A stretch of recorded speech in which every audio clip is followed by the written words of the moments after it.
What's up, Dark Whispers crew? If you're new here, welcome to the dark side. Hit that subscribe button so you don't miss out. Most of you are watching but haven't subscribed yet. Don't be a stranger. And to my loyal crew, you're the real MVPs. Drop a like and let me know your thoughts in the comments. Story 1. The small town of Eldridge had always been known for its quaint charm and picturesque landscapes, especially during the spring when the Easter festivities brought the community together. The streets would fill with laughter, children hunting for colorful eggs hidden in the blooming gardens, and families gathering for picnics under the sun-drenched sky. But beneath the surface of this idyllic setting lay a darkness that few dared to acknowledge, a shadow that lingered long after the last Easter egg was found. As the days grew longer and warmer, the townsfolk began preparing for the annual Easter festival. It was a tradition that had been passed down for generations, a time when the community came alive with joy and celebration. But this year felt different. Whispers of unease rippled through the town, as if an unseen force was lurking just beyond the cheerful facade. The older residents exchanged knowing glances, their faces etched with concern, while the younger crowd remained blissfully unaware of the history that haunted their town. In the weeks leading up to Easter, strange occurrences began to plague Eldridge. Pets disappeared without a trace, children reported seeing shadows darting between the trees, and an unsettling chill crept into the air, even during the warmest days. Yet, the festival preparations continued, the townsfolk determined to uphold their traditions despite the growing sense of dread. Among the residents was a young girl named Lily, a curious and adventurous spirit who adored Easter more than anything. She cherished the annual egg hunts and the stories told around the fire about the Easter bunny. However, this year, her grandmother, a woman known for her wisdom and deep-rooted connection to the town's history, seemed particularly withdrawn. Lily often found her staring out the window, lost in thought, as if she could see something that others could not. One evening, unable to contain her curiosity, Lily approached her grandmother. "Why do you look so sad, Grandma? It's almost Easter," she exclaimed, her voice filled with innocence. Her grandmother sighed, the weight of years pressing down on her shoulders. "There are stories, my dear, stories that have been buried beneath the joy of this holiday. You must understand that not all is as it seems." Intrigued, Lily pressed for more, her eyes wide with anticipation. Her grandmother hesitated, then began to recount the tale of the Easter witch, a malevolent spirit that roamed the town long ago. It was said that every 25 years, she would rise from her slumber to seek vengeance on those who celebrated the holiday without reverence. She was once a kind woman, beloved by all. But when the townsfolk turned their backs on her, she was consumed by bitterness. Now, every Easter, she demands tribute, or she will unleash her wrath. As the tale unfolded, Lily felt a shiver run down her spine. The stories of children disappearing during the festival, strange symbols appearing in the woods, and the mysterious fog that rolled in every Easter night came rushing back to her mind. "But Grandma," Lily asked, her voice trembling, "what happens if we don't pay tribute?" Her grandmother's face darkened. "No one knows for sure, but the last time she awoke, the town was never the same again. Families were torn apart, and the laughter of children was replaced by fear. If we do not honor her, she will take what she desires." Despite her grandmother's warning, Lily found it hard to dismiss the excitement of the upcoming festival. The following days were a whirlwind of activities, decorating eggs, baking treats, and preparing for the grand Easter parade. The townspeople seemed oblivious to the growing tension, their laughter ringing out like a siren's call, urging the darkness to come forth. On the eve of Easter, the town gathered for the traditional bonfire, a celebration meant to ward off any lingering spirits. As the flames danced in the night, casting flickering shadows across the faces of the townsfolk, Lily felt a strange pull toward the woods. Something deep within her urged her to venture into the darkness, to uncover the truth behind the stories that had haunted her grandmother. Ignoring the warnings of her family, Lily slipped away from the bonfire. her heart pounding with both fear and excitement. The moon hung high in the sky, illuminating the path that led into the forest. As she walked deeper into the woods, the sounds of the festival faded, replaced by an eerie silence that enveloped her like a shroud. Suddenly, she stumbled upon an old clearing, a place that felt charged with energy. In the center stood an ancient tree, its gnarled branches reaching out like skeletal fingers. At its base lay a pile of forgotten offerings, wilted flowers, broken toys, and faded photographs. The air grew heavy, and a chill crept down her spine as she realized she was not alone. From the shadows emerged a figure cloaked in darkness, with eyes that glowed like embers. "You seek the truth, little one?" The voice echoed, both alluring and menacing. Lily's breath caught in her throat as she took a step back, her instinct screaming at her to run. But something held her in place, a mix of fear and curiosity binding her to the spot. "I am the keeper of the forgotten," the figure continued, its voice a haunting melody.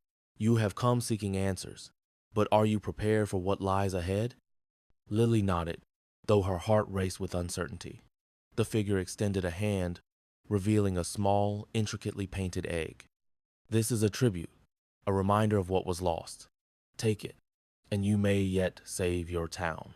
With trembling fingers, Lily reached for the egg, feeling an electric charge pass through her. As she grasped it, visions flooded her mind, images of the past, of laughter and joy, but also of sorrow and betrayal. She saw the townsfolk turning their backs on the Easter witch, their faces twisted in fear and anger as they cast her out. The weight of their actions pressed down on her, and she understood that the darkness in Eldridge was born from their neglect. Suddenly, the ground trembled, and the air thickened with a palpable tension. "You must choose, child," the figure urged, its voice now laced with urgency. "Will you honor the past and break the cycle? Or will you allow the darkness to consume your town once more?" Lily's heart raced as she considered her options. The egg felt warm in her hand, pulsing with life. She knew she had to return to her family, to the festival, and to the townsfolk who were blissfully unaware of the danger that loomed. With a newfound resolve, she nodded firmly. "I will honor her." As she turned to leave, the figure's voice echoed behind her. "Then remember, child, the past is never truly buried. It is up to you to keep it alive." Lily raced back toward the bonfire, the egg clutched tightly in her hand. As she emerged from the woods, the laughter of the townsfolk filled her ears, a stark contrast to the darkness she had just encountered. She approached her grandmother, who looked at her with a mixture of concern and relief. "Where were you, Lily?" she asked, her voice trembling. "I was worried." "I found something, Grandma," Lily replied, her voice steady. "We have to honor the Easter witch. We need to remember her." The bonfire crackled as the townsfolk began to disperse, unaware of the impending danger. Lily stood before them, the egg raised high. "We need to pay tribute," she called out, her voice cutting through the night. "It's our only chance to protect our town." The laughter faded, replaced by confusion and skepticism. But as Lily's grandmother stepped forward, her eyes filled with understanding, the townsfolk began to listen. "She speaks the truth," her grandmother said, her voice strong. "We have forgotten, and now we must remember." With a collective sense of purpose, the townsfolk gathered around the bonfire once more. Lily watched as they placed their offerings, flowers, toys, and memories into the flames, honoring the past they had long neglected. The fire crackled and roared, casting shadows that danced like spirits around them. As the last offering was consumed, a sudden gust of wind swept through the clearing, extinguishing the flames and plunging the town into darkness. Gasps filled the air, and the ground trembled once more. Lily clutched her grandmother's hand, fear gripping her heart. But then, from the shadows emerged a figure, cloaked in light. The Easter witch stood before them, her presence both regal and terrifying. "You have remembered," she spoke, her voice a melody that resonated deep within their souls. "You have honored the past, and for that, I grant you mercy." The townsfolk fell to their knees, tears streaming down their faces as they felt the weight of their actions. The darkness that had lingered in Eldridge began to lift, replaced by a sense of hope and renewal. The Easter witch looked down at Lily, her eyes softening. "You are brave, child. You have shown that even in darkness there is light." With a flick of her wrist, the figure vanished, leaving behind a trail of shimmering light that enveloped the town. The air felt lighter, the night brighter, and the laughter of children echoed once more through the streets of Eldridge. As dawn broke on Easter morning, the town awoke to a new beginning. The flowers bloomed brighter than ever, the sun shone with warmth, and the spirit of the Easter witch lingered in the air, a reminder of the past that had been honored. Lily stood at the edge of the woods, her heart swelling with pride. She had faced the darkness and emerged victorious, proving that even in the scariest of stories, hope could prevail. From that day forward, Eldridge celebrated Easter not just as a festival of joy, but as a time to remember, to honor, and to cherish the lessons of the past. The shadows may always linger, but the light of courage and remembrance would forever guide them through the darkness. Story 2. The sun dipped below the horizon, casting long shadows across the small town of Willow Creek as Easter approached. The air was thick with the scent of blooming flowers and freshly cut grass, but beneath the cheerful facade of the season, a darker undercurrent flowed. For the residents of Willow Creek, Easter was not just a time for egg hunts and family gatherings. It was steeped in a chilling history that few dared to remember. In the heart of town stood an old church, its steeple reaching towards the heavens, a relic of a bygone era. It had been the center of the community for generations, hosting joyous celebrations and solemn gatherings alike. But as the years passed, whispers of a curse began to swirl around the church, tales of a malevolent force that awoke each Easter, hungry for revenge against those who had wronged it. It was said that many years ago, a group of children had gone missing on Easter Sunday. They had ventured into the nearby woods, drawn by the promise of hidden treasures and colorful eggs. They never returned. The townsfolk searched for days, but their efforts were in vain. As the weeks turned into months, despair settled over Willow Creek like a thick fog. Some claimed to have seen the children's spirits roaming the woods, lost and searching for a way home. As the years passed, the townspeople tried to move on, but the memory of that fateful Easter lingered like a ghost.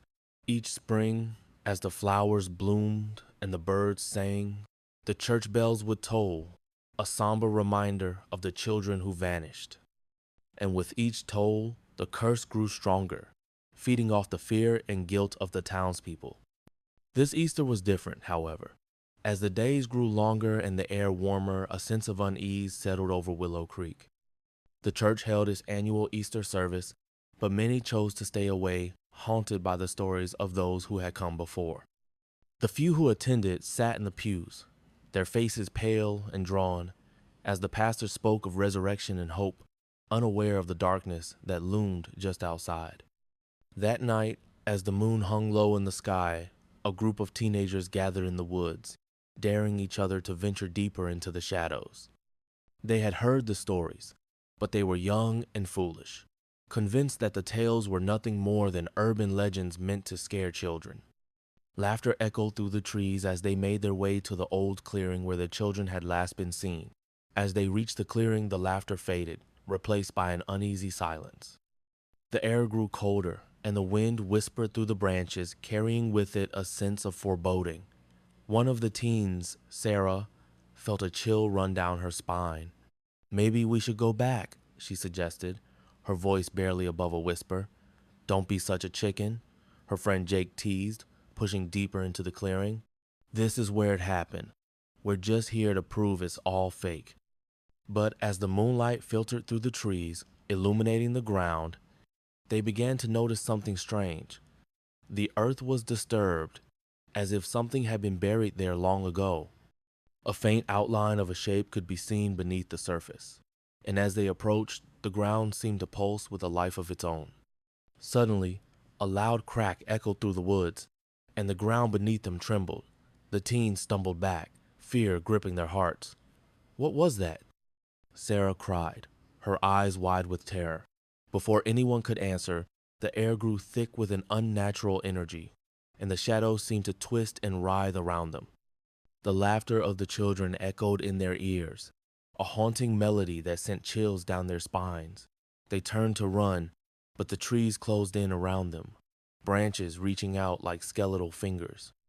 In the chaos, Jake tripped and fell, his scream piercing the night. The others stopped, hearts pounding as they turned back to help him. But as they reached for him, they saw his eyes wide with horror, staring into the darkness behind them. "What's wrong?" Sarah shouted, but Jake couldn't respond. He was frozen in place, his gaze fixed on something they couldn't see. The shadows began to coalesce, forming a figure that loomed over them, its features obscured by the darkness. "Run!" Sarah screamed, and they took off, racing through the trees, branches clawing at their skin as they fled. The laughter grew louder, echoing in their minds, a twisted reminder of the children who had never returned. They finally burst out of the woods, panting and terrified, but as they looked back, the clearing was empty. The shadows had vanished, leaving only the moonlight to illuminate the ground. They stumbled home, hearts racing, unsure of what they had just experienced. As dawn broke over Willow Creek, the town awoke to an unsettling silence. The Easter celebrations continued, but the air was heavy with dread. The church bells rang out, a haunting reminder of the past, and the townspeople gathered, unaware of the darkness that had returned. That evening, as families gathered for Easter dinner, the whispers began. Children spoke of seeing strange figures in the woods, of hearing laughter that echoed through the night. The adults exchanged nervous glances, recalling the stories of the missing children and the curse that haunted their town. In the days that followed, more strange occurrences unfolded. Pets went missing, and shadows flitted at the corners of their vision. The townsfolk began to close their windows and lock their doors, fearing the unknown that lurked just beyond their homes. The pastor, sensing the growing unease, called for a meeting at the church, urging the community to come together and confront the darkness that threatened to consume them. As they gathered, the tension in the air was palpable. The pastor spoke of hope and faith, but the fear in the eyes of the townspeople betrayed their unease. They shared stories of the past, of the children who had vanished, and the curse that had followed them. Each tale was met with nervous laughter, but deep down, they all felt the weight of the truth. As night fell, a storm rolled in, thunder rumbling ominously in the distance. The townspeople began to disperse, each one retreating to their homes, hearts heavy with the fear of what might come next. But as they stepped out into the storm, they felt a presence watching them, lurking just beyond the reach of the streetlights. In the days that followed, the fear escalated. One by one, the townsfolk began to disappear. First, it was the children, drawn into the woods by an unseen force. Then the adults followed, their fates intertwined with the dark history of Willow Creek. As the last of the townspeople vanished, the church stood alone, a solemn sentinel against the encroaching darkness. In the heart of the woods, the clearing pulsed with a life of its own. The spirits of the children who had once been lost were now bound to the cursed earth, forever trapped in a cycle of despair. The laughter that echoed through the trees was no longer innocent. It was a chilling reminder of the price paid for the town's silence. As the moon hung high in the sky, casting its eerie light over the clearing, a new group of visitors arrived in Willow Creek, unaware of the horrors that awaited them. They were drawn by the promise of a quaint town, a place steeped in history and charm, but as they explored the streets, they couldn't shake the feeling that they were being watched. On Easter Sunday, the newcomers made their way to the church, eager to participate in the festivities. The pastor greeted them with a warm smile, but there was a flicker of something darker in his eyes. As the service began, the townsfolk watched with bated breath, their hearts heavy with the weight of the past. And as the bells tolled, a chill swept through the congregation. The laughter of the lost children echoed in their minds, a haunting reminder of the darkness that lingered just beyond the veil. The newcomers, blissfully unaware of the curse that enveloped Willow Creek, were drawn deeper into the web of fear and despair. As the service reached its climax, the air grew thick with tension. The pastor's voice rose, calling for redemption and forgiveness. But the shadows began to stir. The ground trembled beneath their feet, and the walls of the church seemed to close in around them. In that moment, the truth became clear. The curse was not just a tale of the past. It was alive, feeding off the fear of those who dared to gather. The spirits of the lost children surged forth, their laughter turning to wails as they reached for the living, desperate to be freed from their eternal prison. The townsfolk, once so confident in their faith, were now paralyzed by fear. The newcomers, caught in the chaos, realized too late the danger they were in. The church bells rang out, a desperate plea for salvation, but it was drowned out by the cries of the children, echoing through the night. As the storm raged outside, the darkness enveloped Willow Creek, and the townsfolk were left to confront the horrors of their past. They had tried to bury the truth, but the curse would not be silenced. The spirits of the lost children would forever haunt the woods, and the town would remain a chilling reminder of the price of silence. And so, as Easter came and went, the legend of Willow Creek grew, a tale of horror that would echo through the ages. The church stood as a monument to the darkness that lingered, a reminder that some stories are better left untold, and that the past has a way of resurfacing when least expected. Story 3. The sun dipped below the horizon, casting long shadows across the quaint town of Willow Creek.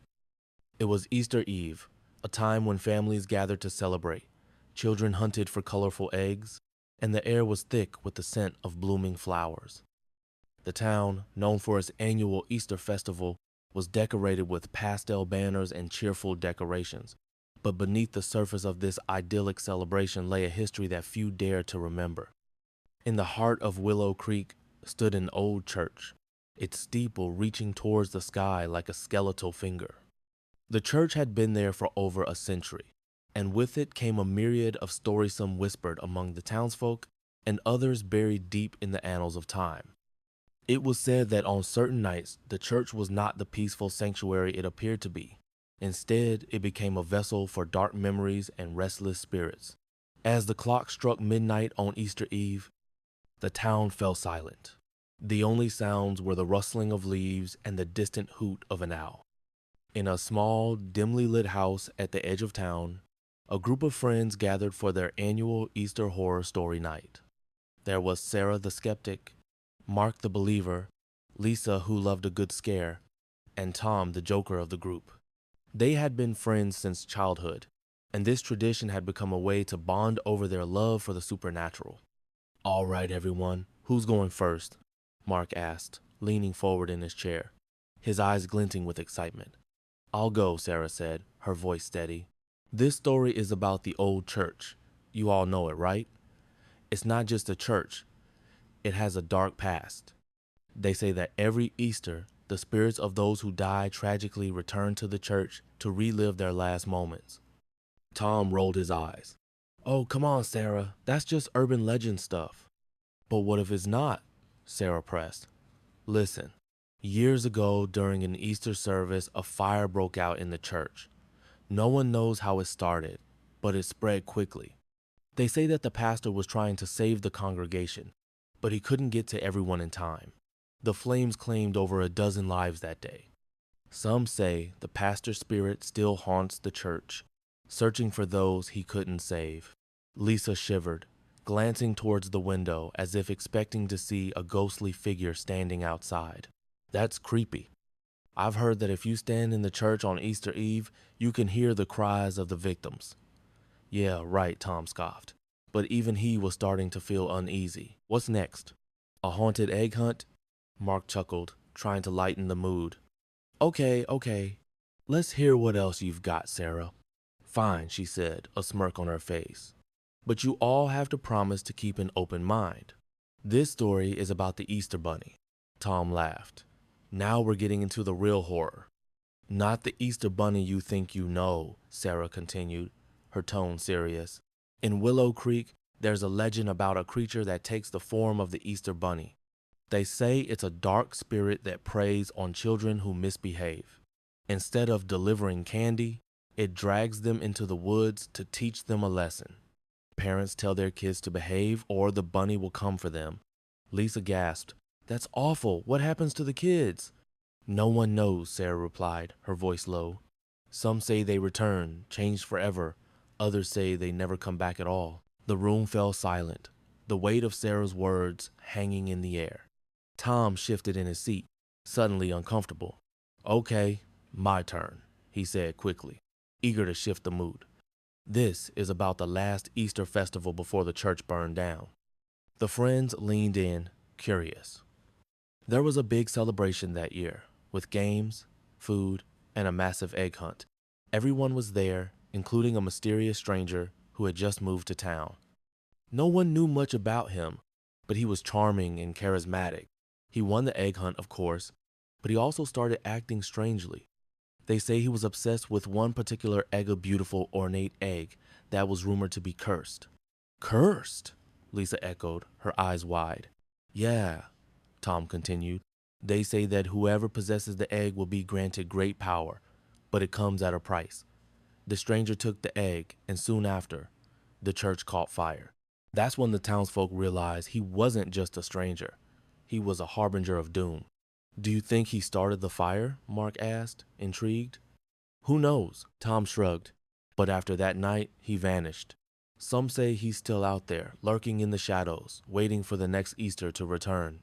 The friends exchanged glances, the air thick with unease. "All right, I'll go next," Lisa said, her voice barely above a whisper. "This one is about the Easter egg hunt that went wrong." "It was a bright sunny day," she began, her eyes darting around the room. Children were running around, laughing and searching for eggs. But as the hunt progressed, parents started to notice that some kids were missing. At first, they thought they were just hiding too well.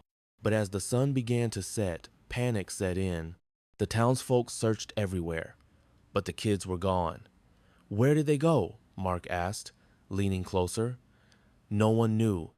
The hunt was supposed to end at dusk, but as darkness fell, the air grew heavy with dread. They found strange symbols carved into the trees near the woods, and some even claimed to have seen shadowy figures moving among the trees. It was as if the forest had swallowed the children whole. "Did they ever find them?" Tom asked, his bravado slipping. "Eventually," Lisa replied, her voice trembling, "but they were never the same. They spoke of a strange place, a realm filled with twisted creatures and dark magic. They said they were taken by the Easter Bunny, but not the one we know. This bunny was a monster, a guardian of the forest that demanded sacrifices." "Okay, that's enough," Tom exclaimed, trying to shake off the chill that had settled over the group. "I'll tell a lighter story." "Good luck with that," Sarah teased. Tom cleared his throat. "So, there's this local legend about a giant Easter egg that appears every year on Easter morning. It's said to be filled with candy and toys, but the catch is that it only appears for those who truly believe in the spirit of Easter." "Sounds like a fairy tale," Mark chuckled. "Maybe, but here's the twist. One year, a boy named Jimmy really wanted to find the egg. He believed so hard that he spent the entire night outside waiting for it to appear. But as dawn broke, instead of candy, he found something else-seen, old, rotten egg with a horrible stench. When he touched it, he was transported to a nightmarish realm where he had to face his deepest fears." "Wow, that escalated quickly," Lisa said, wide-eyed. "Right?" He had to confront his guilt over stealing from his friends and face the consequences. Only then did he manage to escape, but he was never the same again. He learned that believing in something means accepting both the light and the dark. The room fell silent once more, the weight of their stories pressing down on them. As the clock struck 2 in the morning, a sudden chill swept through the house, causing them all to shiver. "Did you feel that?" Sarah asked, her eyes wide. "Probably just a draft," Tom scoffed. But even he couldn't shake the feeling of unease. "Let's go to the church," Mark suggested suddenly, a spark of mischief in his eyes. "What better way to celebrate Easter than to face our fears?" "Are you crazy?" Lisa exclaimed. "It's the middle of the night." "Come on, it'll be fun," Mark insisted. We'll just take a quick look. What's the worst that could happen? The group hesitated, exchanging nervous glances. Finally, Sarah spoke up. Fine, but if we hear anything strange, we're leaving. They grabbed flashlights and made their way to the church, the moonlight casting eerie shadows on the ground. As they approached, the imposing structure loomed over them, its windows dark and foreboding. The door creaked open as if inviting them inside. After you, Tom said, a hint of sarcasm in his voice. They stepped inside, the air thick with dust and the scent of aged wood. The moonlight filtered through the stained glass, casting colorful patterns on the stone floor. It felt as if time had frozen, the silence wrapping around them like a shroud. Let's split up, Mark suggested. We'll cover more ground that way.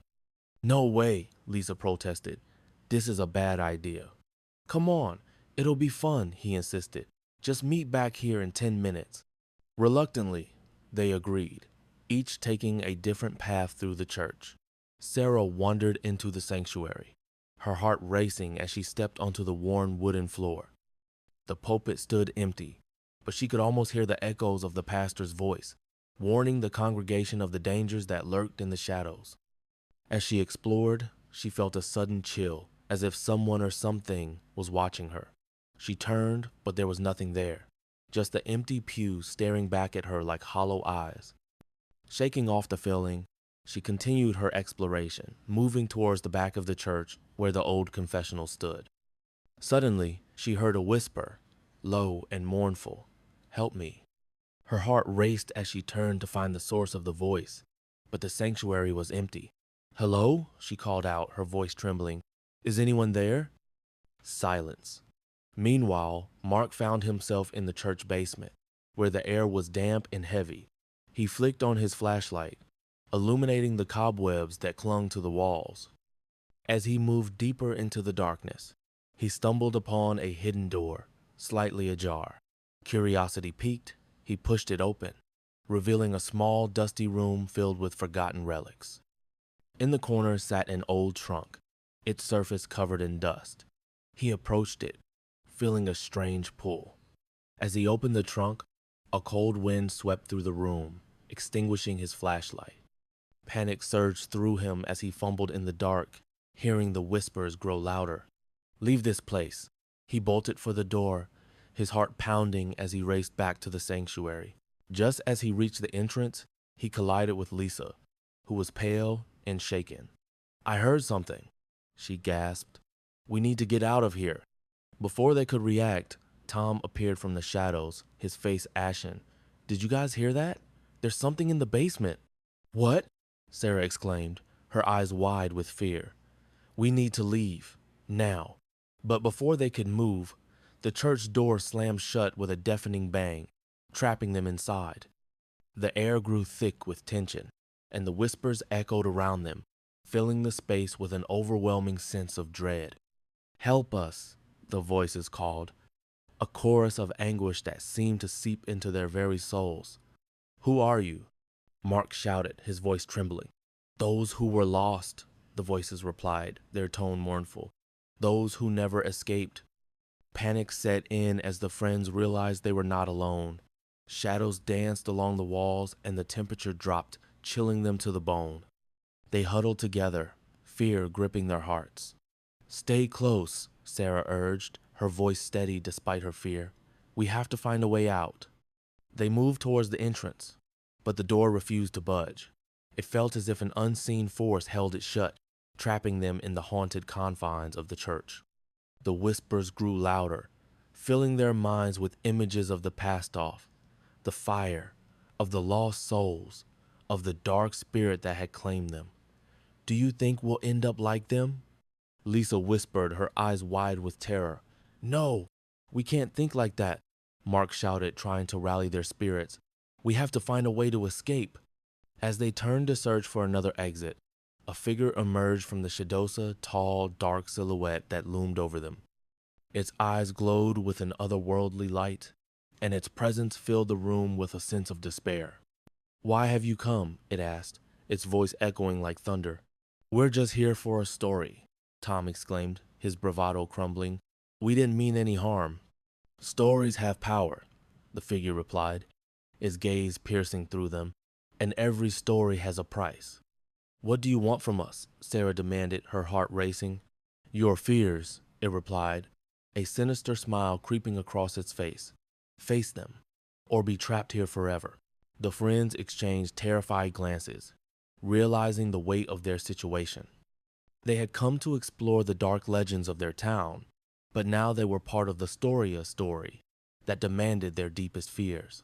With a surge of courage, Sarah stepped forward. We won't be afraid, she declared, her voice echoing in the hollow space. We refuse to be trapped by our fears. As she spoke, the figure recoiled, its form flickering like a candle in the wind. The whispers grew frantic, swirling around them like a tempest. No, you cannot escape! But the friends stood their ground, united against the darkness. One by one, they faced their fears. Sarah confronted her fear of abandonment. Mark faced his guilt over his past mistakes. Lisa faced her insecurities, and Tom confronted his fear of failure. With each confession, the shadows began to dissipate, the oppressive atmosphere lifting as they reclaimed their power. The figure writhed in agony, its form twisting and contorting as it struggled to maintain its hold. Leave this place, it roared, but the friends stood firm, their resolve unyielding. Finally, with one last surge of courage, they shouted together, We are not afraid. The darkness shattered like glass, and the church erupted in light. The door swung open, revealing the moonlit night outside. They stumbled forward, breathless and shaken, but free. As they stepped into the cool air, the whispers faded into silence, leaving only the sound of their racing hearts. They had faced the darkness and emerged victorious, forever changed by the experience. Let's never speak of this again, Tom said, trying to lighten the mood, but Sarah shook her head. We can't forget. We have to remember the stories, the real stories that shape our town. And as they walked away from the church, the shadows of Willow Creek lingered, a reminder of the darkness that lay beneath the surface. The friends knew that every Easter would hold a new story, a new legend to unravel, and they would carry the weight of those tales with them, forever intertwined with the haunting history of their town. As dawn broke over Willow Creek, the sun cast a golden light on the church, illuminating the past while promising a new beginning. The friends had survived the night, but the true horror of Easter was that the stories never truly ended. They simply waited for the next generation to discover them.